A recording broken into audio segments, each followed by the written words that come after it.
Chaque mot que vous dites, chaque pensée que vous nourrissez, chaque émotion que vous montrez et chaque centime que vous dépensez construit la personne que vous êtes.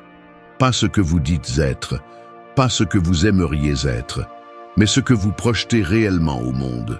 La plupart des gens vivent sans contrôle sur eux-mêmes, pris dans un cycle d'impulsion et de regret. Ils parlent sans réfléchir, laissent leur esprit les intoxiquer, se noient dans des émotions faibles et gaspillent ce qu'ils ont sans mesurer les conséquences.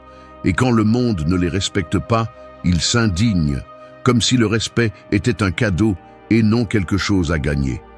La maîtrise de soi est ce qui sépare les forts des faibles. Il ne s'agit pas de talent, ni de chance, ni d'intelligence.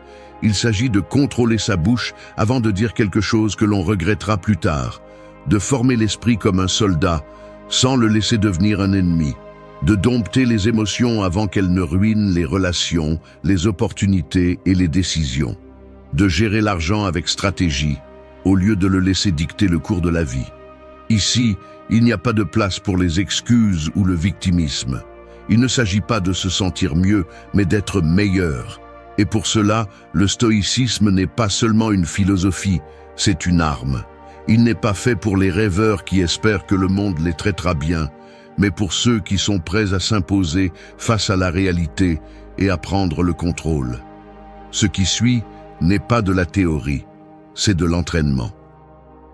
Hugun, répétez mentalement comment vous réagiriez en cas de crise avant qu'elle ne se produise.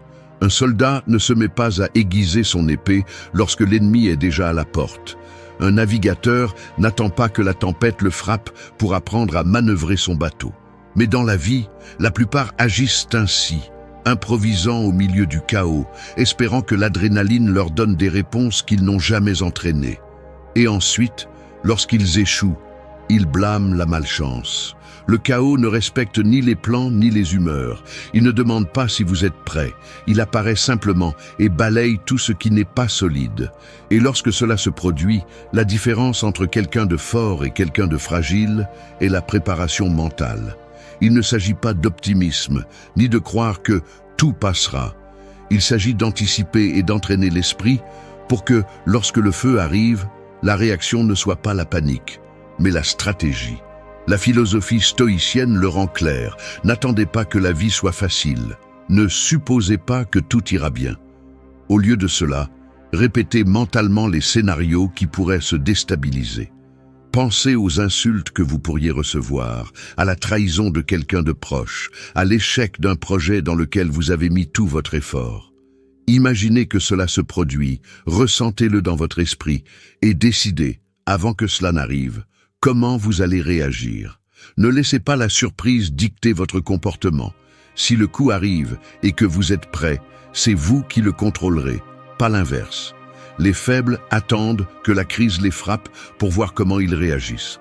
Les forts ont déjà été là avant dans leur esprit des centaines de fois.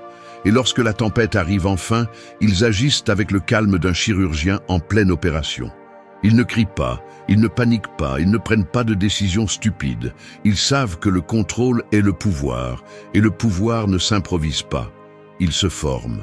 Ce principe ne s'applique pas seulement en temps de crise, mais dans le contrôle de chaque aspect de la vie. Celui qui entraîne son esprit maîtrise ses paroles. Celui qui anticipe sa réaction évite d'exploser comme un enfant. Celui qui comprend les risques ne prend pas de décisions financières impulsives. Celui qui se voit sous pression avant qu'elle ne se produise développe une présence inébranlable qui impose le respect. Celui qui se prépare ne se plie jamais, et celui qui ne se plie jamais finit par dominer sa vie. 2. Élimine un mot de plainte de ton vocabulaire pour une semaine. Les mots ne sont pas seulement du bruit, ce sont des commandes qui façonnent ton état d'esprit et ton destin. Si tu parles comme une personne faible, tu penseras comme une personne faible, et tu agiras comme une personne faible. Et s'il y a quelque chose qui affaiblit plus que tout, c'est l'habitude de se plaindre. Les plaintes ne résolvent rien, ne te rendent pas plus fort, ne te rapprochent d'aucune solution. Elles ne servent qu'à une chose, justifier la médiocrité. La plainte est le refuge de ceux qui ont décidé d'abandonner sans l'admettre. C'est le cri silencieux de l'impuissance, une tentative pathétique de faire pitié au monde. Mais le monde ne fonctionne pas comme ça. Personne ne te respecte pour te plaindre. Personne n'admire celui qui passe sa vie à dire que tout est injuste, qu'il est fatigué, qu'il ne peut plus. La différence entre une personne forte et une personne faible ne réside pas dans ce qu'elle affronte, mais dans la manière dont elle répond. Et la première réponse qui définit le caractère est le langage. Si tu veux reprendre le contrôle de ta vie, commence par contrôler ce qui sort de ta bouche. Fais une expérience, choisis un mot de plainte et élimine-le pendant une semaine. Ne dis pas que quelque chose est impossible, ne dis pas que tu ne peux pas, ne dis pas que tu es fatigué. Ne dis pas que c'est injuste. À la place, remplace la plainte par l'action. Si quelque chose est difficile, affronte-le. Si quelque chose ne te plaît pas, change-le ou accepte-le sans drame. Si tu ressens le besoin de te plaindre, détends-toi. Respire, trouve une solution ou continue en silence. Cet exercice n'est pas symbolique. C'est une reprogrammation mentale. Parce que si tu ne peux même pas contrôler ce que tu dis, comment vas-tu contrôler autre chose dans ta vie? Les mots que tu choisis déterminent le niveau de respect que tu projettes. Parle comme quelqu'un qui est aux commandes, et peu à peu, tu commenceras à vivre comme tel. Les stoïciens le savaient bien. Se plaindre est une perte de temps et d'énergie. Ne gaspille pas de mots sur ce que tu ne peux pas changer. Ne nourris pas ton auto-apitoiement avec des phrases faibles. Parle avec la clarté et la détermination de quelqu'un qui n'a pas besoin de validation. Et observe comment, en changeant ton langage, ton attitude change aussi. Les plaintes sont comme des trous dans la coque d'un bateau. Chacune d'elles permet de diminuer un peu plus ton potentiel. Bouche la fuite, une semaine sans plainte, action en solitaire. Et tu verras ce qui se passe quand tu décides que le seul langage autorisé dans ta vie est celui de la force et de la solution. 3. Écris tes soucis sur un papier et déchire-le à la fin de la journée. L'esprit est un champ de bataille. Chaque jour, des milliers de pensées le traversent comme des armées en guerre, certaines utiles, d'autres destructrices, mais la plupart ne sont que du bruit. Si tu ne les contrôles pas, elles te domineront. Elles te paralysent, te drainent de ton énergie, te plongent dans des soucis inutiles. Le pire, c'est que beaucoup d'entre elles ne sont même pas réelles. Ce sont des problèmes amplifiés par ton propre esprit, des scénarios catastrophiques qui n'arrivent jamais, des fantômes qui n'existent que parce que tu leur donnes du pouvoir. Si tu veux maîtriser ton esprit, tu dois apprendre à le vider. Et l'une des méthodes les plus efficaces est d'écrire. Pas dans une tentative poétique de se défouler, pas avec l'intention de le relire plus tard et de se vautrer dans sa propre misère. Écrire pour libérer, pour lâcher prise, pour comprendre que la plupart de ce qui te préoccupe est sans importance. Et ensuite, à la fin de la journée, le détruire. Prends une feuille de papier. Note chaque chose qui te ronge de l'intérieur. Écris-le avec brutalité, sans filtre. L'inquiétude pour l'argent, la dispute avec quelqu'un, l'incertitude sur l'avenir, la colère contenue. Laisse tout sortir. Mais voici la clé. Ne le garde pas, ne l'analyse pas, ne le transforme pas en une collection de plaintes. À la fin de la journée, déchire-le, réduis-le en morceaux, brûle-le si nécessaire. Ce qui est écrit là ne mérite pas de t'accompagner le lendemain. Les stoïciens comprenaient le pouvoir de lâcher prise sur ce qui ne sert à rien. Il n'y a aucun sens à s'accrocher à des pensées inutiles. Il n'y a aucun sens à se soucier de choses que tu ne peux pas contrôler. Écrire tes soucis et les détruire est une façon symbolique, mais brutalement efficace, de rappeler à ton esprit qui est le patron. Fais cela chaque jour et tu remarqueras quelque chose d'étrange. Beaucoup de choses qui hier semblaient être la fin du monde te font rire aujourd'hui. Beaucoup des soucis que tu as écrits disparaissent sans que tu aies besoin de faire quoi que ce soit. Et les quelques-uns qui comptent vraiment, tu les verras plus clairement, sans le brouillard de l'émotion, sans la distorsion de la peur. L'esprit n'est pas fait pour être une poubelle de pensées toxiques. Il est fait pour penser clairement, pour prendre des décisions avec précision. Mais cela n'est possible que lorsque tu lui enlèves le poids mort de l'inquiétude inutile. Ne sous-estime pas cet exercice. Il peut sembler simple, mais c'est l'un des outils les plus puissants pour entraîner ton esprit. Écris, lâche prise, déchire, et continue avec la tête claire, parce que dans la vie, le seul fardeau qui vaut la peine d'être porté est celui qui compte vraiment. 4. Imaginez qu'un sage stoïcien évalue chacune de vos décisions. Imaginez ceci, chaque fois que vous parlez, quelqu'un vous écoute. Chaque fois que vous pensez à prendre une décision, quelqu'un observe. Pas un ami, pas un membre de la famille, pas un inconnu dans la rue. Un sage stoïcien, quelqu'un qui ne se laisse pas emporter par des émotions faibles, qui ne cherche pas de validation, qui ne gaspille pas son temps en trivialité. Il est là, sans dire un mot, jugeant en silence chacune de vos actions. Oseriez-vous vous plaindre devant lui? Lui donneriez-vous des excuses sur pourquoi vous n'avez pas fait ce que vous deviez faire? Lui diriez-vous que vous ne pouviez pas contrôler votre caractère, que vous avez dépensé de l'argent en stupidité, que vous vous êtes laissé emporter par l'impulsion du moment? Non, parce que dans son monde, les mots ne valent rien s'ils ne sont pas soutenus par des actes. La plupart des gens vivent sans se remettre en question. Ils agissent par inertie. Ils disent la première chose qui leur vient à l'esprit. Ils dépensent sans réfléchir. Ils réagissent comme des enfants capricieux, comme si leur volonté était la seule loi qui existe. Mais quand vous mettez un filtre, quand vous imaginez que quelqu'un avec une véritable discipline et un autocontrôle vous observe, quelque chose change. Vous arrêtez d'agir comme un idiot impulsif et commencez à mesurer chaque mouvement. Ceci n'est pas un exercice pour prétendre être quelqu'un que vous n'êtes pas. C'est une méthode pour faire ressortir la meilleure version de vous-même. Demandez-vous, à chaque moment clé de la journée, qu'est-ce qu'un véritable stoïcien ferait à ma place? Un véritable stoïcien ne réagit pas avec colère lorsqu'on l'insulte. Il garde son calme et répond intelligemment ou ignore simplement la provocation. Un véritable stoïcien ne gaspille pas son argent en futilité pour impressionner les autres. Il utilise ses ressources avec sagesse, investit dans sa croissance, dans son indépendance. Un véritable stoïcien ne permet pas à ses émotions de le dominer. Il ne laisse pas la peur le paralyser, la colère le pousser à faire des bêtises, la paresse lui voler son temps. Vous avez deux options. Continuez à vivre comme si personne ne vous regardait, justifiant chaque erreur, agissant sans contrôle, ou imaginez que chaque pas que vous faites est observé par quelqu'un qui exige le meilleur de vous. Pas comme une punition, mais comme une norme. Le respect ne se mendie pas, il se gagne. Et pour le gagner, vous devez commencer à agir comme quelqu'un qui le mérite. Pas quand cela vous convient, pas quand vous vous sentez bien, mais toujours.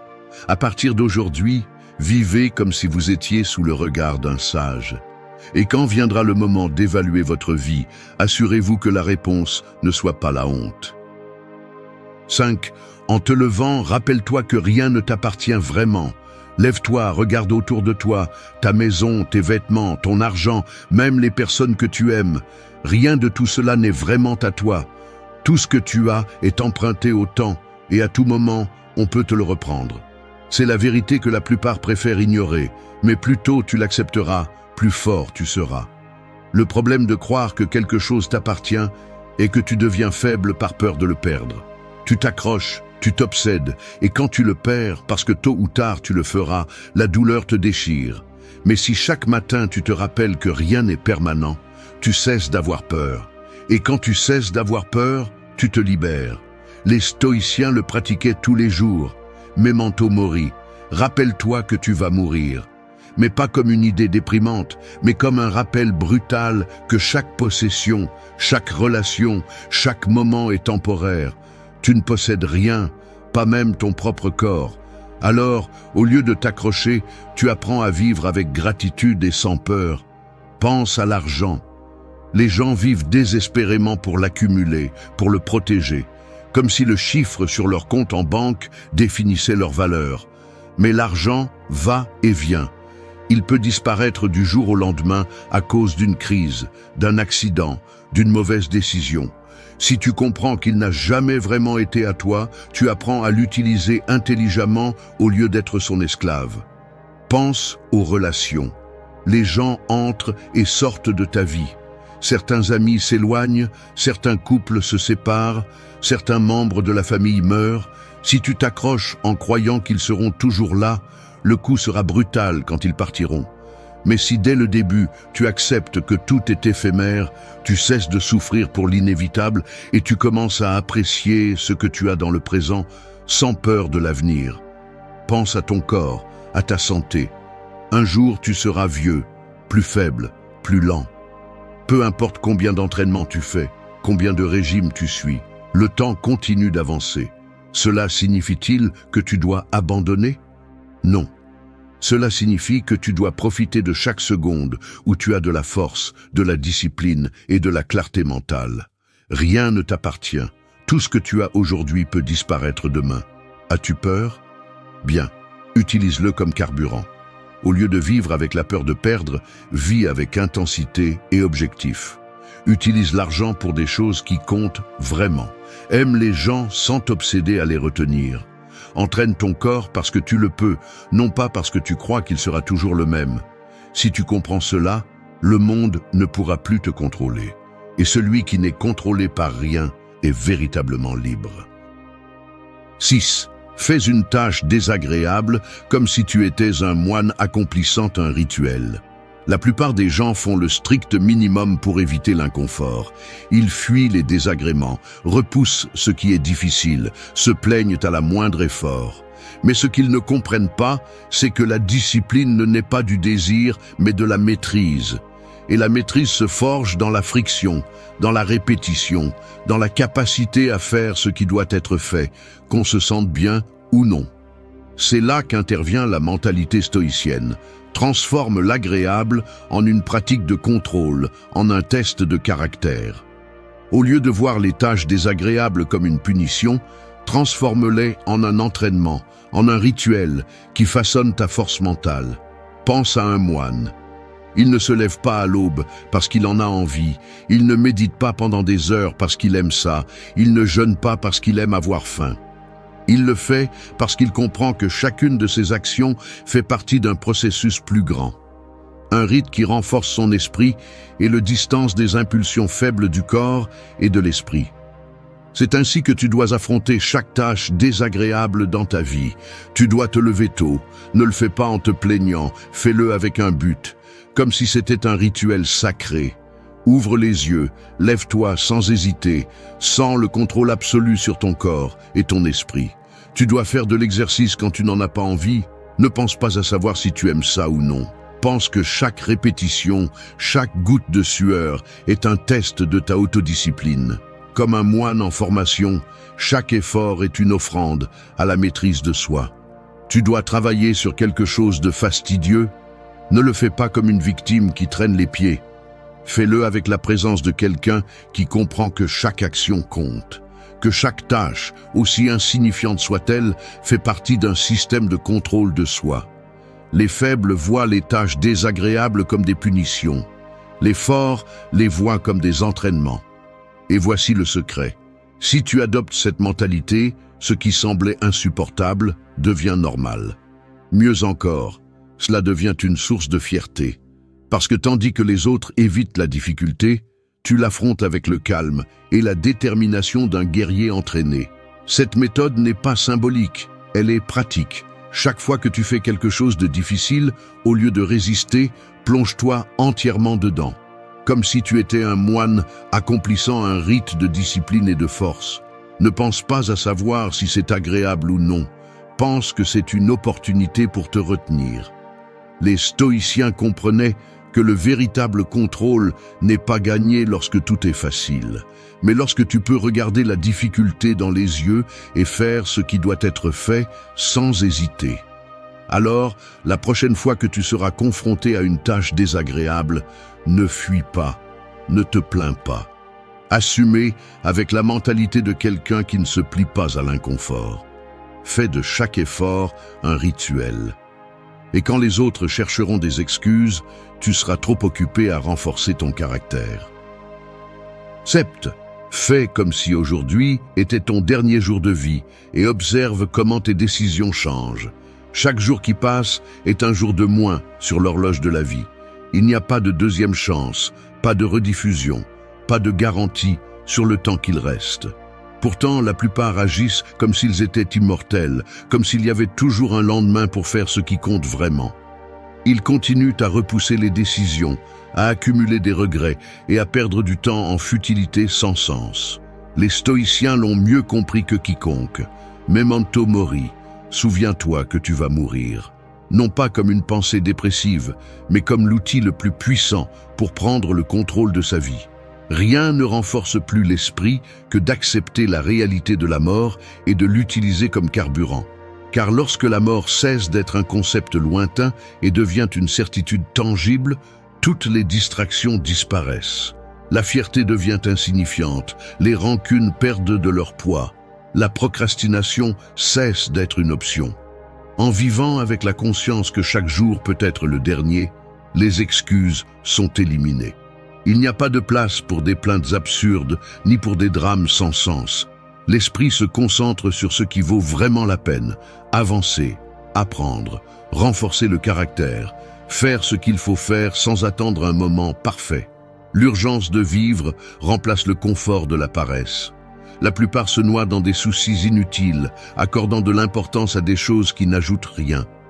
Ils sont paralysés par la peur, distraits par des problèmes insignifiants, consumés par des rancunes qui ne mènent nulle part. Mais celui qui comprend la brièveté de la vie agit avec détermination.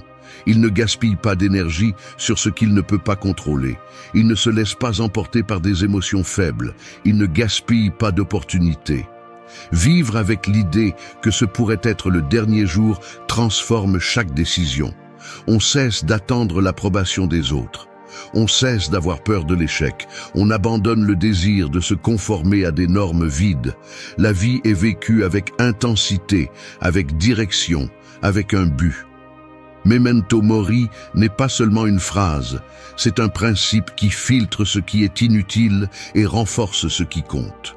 Celui qui le pratique ne perd pas de temps en plaintes ni en excuses. Il ne se laisse pas dominer par la peur. Il ne repousse pas ce qu'il doit faire. Il vit avec la clarté que chaque seconde compte et agit en conséquence. Le temps ne prévient pas quand il se termine. La différence entre ceux qui laissent une empreinte et ceux qui disparaissent sans laisser de traces réside dans qui comprend cette vérité et l'utilise à son avantage. 8. Dors sur le sol. Une nuit pour te rappeler que tu peux t'adapter à tout. Le confort est un piège. Plus on en profite, plus la vie sans lui devient difficile.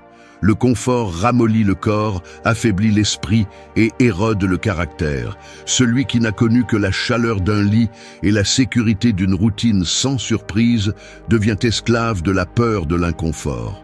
Les stoïciens comprenaient que la seule façon d'être vraiment fort était de s'exposer à l'adversité avant que la vie ne l'impose. Ils n'attendaient pas la pénurie pour apprendre à vivre avec peu, ni la crise pour entraîner la résistance. Ils pratiquaient la dureté, volontairement, pour que lorsque le véritable coup arrive, ils ne soient pas trouvés faibles. Dormir sur le sol une nuit n'est pas un sacrifice, c'est un entraînement. Le corps protestera. Il ressentira la dureté du sol, le manque d'abri, le choc contre l'absence de confort. L'esprit s'excusera, essaiera de convaincre qu'il n'y a pas besoin de le faire, que le lit est là, disponible, en attente. Mais c'est précisément ce test qui forge le caractère. Résister à l'envie de céder est le véritable exercice. La capacité d'adaptation est ce qui sépare les forts des fragiles. Celui qui dépend du confort, du luxe, de la routine établie, vit dans la peur de le perdre. Mais celui qui sait qu'il peut dormir sur le sol et se lever le lendemain avec la même détermination comprend que la véritable force ne vient pas de l'extérieur, mais de l'esprit. Dans un monde où tout le monde cherche à éviter le moindre malaise, être capable de supporter l'inconfort sans se briser est un avantage brutal. Rien dans cette vie n'est garanti, ni la stabilité économique, ni la sécurité d'un foyer, ni la certitude de l'avenir. Celui qui n'est pas préparé à perdre ce qu'il a vit avec l'anxiété que tout peut s'effondrer à tout moment. En revanche, celui qui a appris à supporter la dureté de l'essentiel marche sans peur. Cet exercice n'est pas symbolique, c'est un véritable test. Dormir sur le sol une nuit signifie sortir de la bulle de confort, observer la réaction du corps, affronter la résistance de l'esprit et prendre le contrôle. Le lendemain, après l'avoir surmonté, le changement est évident. L'esprit se tient, la dépendance au confort se réduit et la confiance en sa propre résistance se renforce. Il ne s'agit pas de se priver pour souffrir, il s'agit d'entraîner la capacité d'adaptation, de rompre la dépendance au confort, de s'assurer que rien dans ce monde n'a le pouvoir d'affaiblir la volonté. La force naît dans l'inconfort, et seul celui qui le maîtrise peut se déplacer dans la vie avec une véritable liberté. 9. Écris une lettre d'adieu à ta version actuelle et lis-la dans un an. La personne que tu es aujourd'hui ne devrait pas être la même dans un an.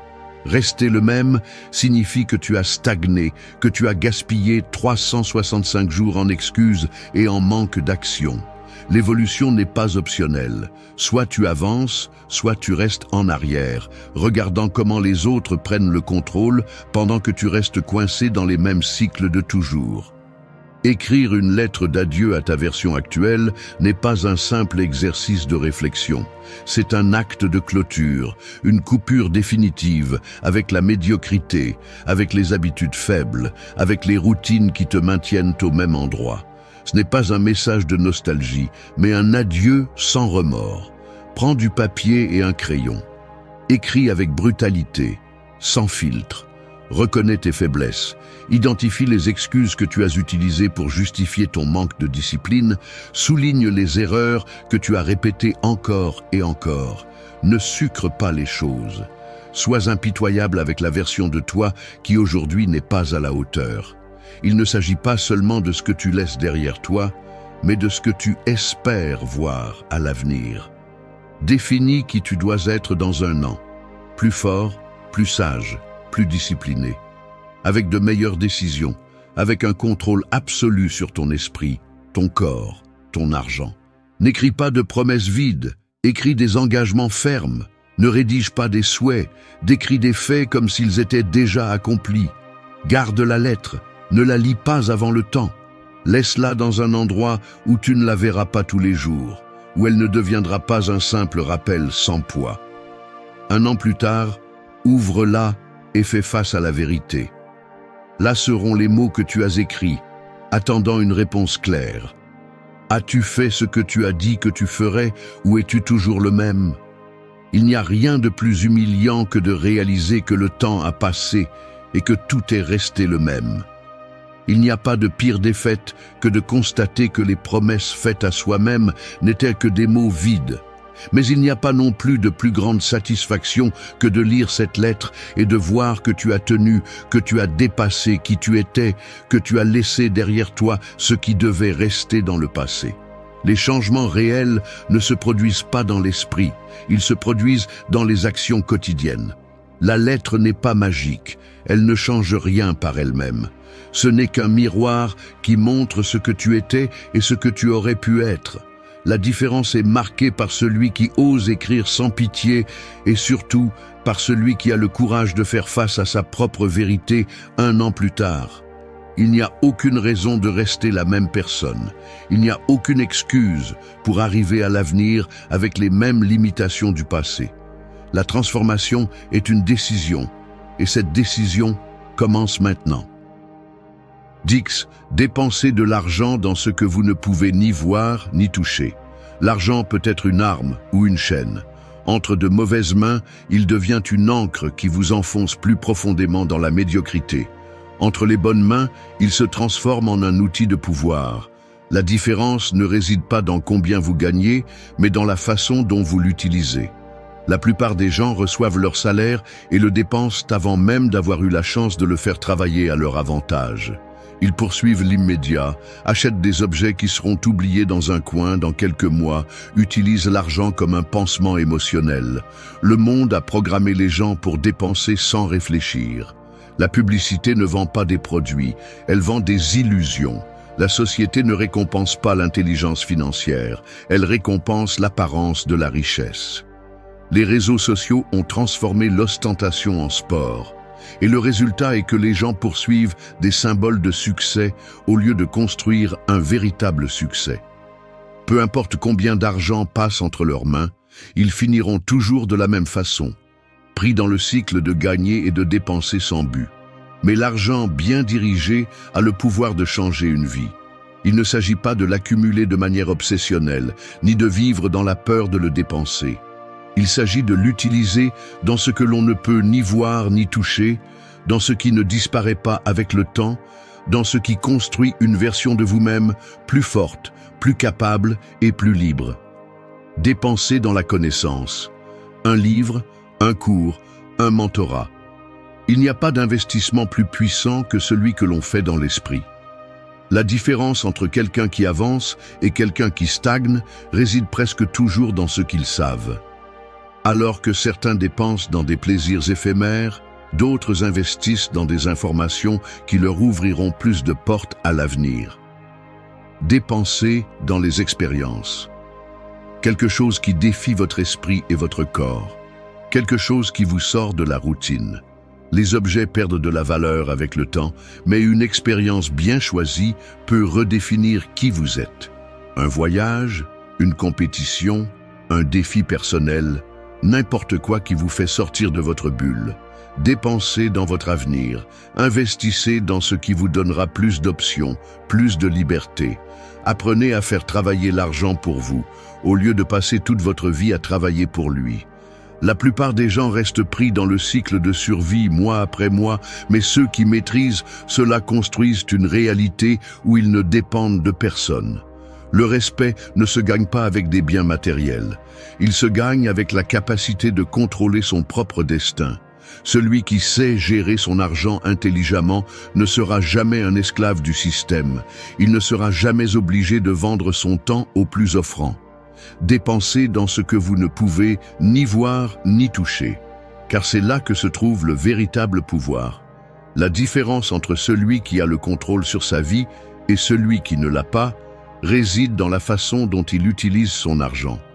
Et celui qui maîtrise son argent maîtrise son destin.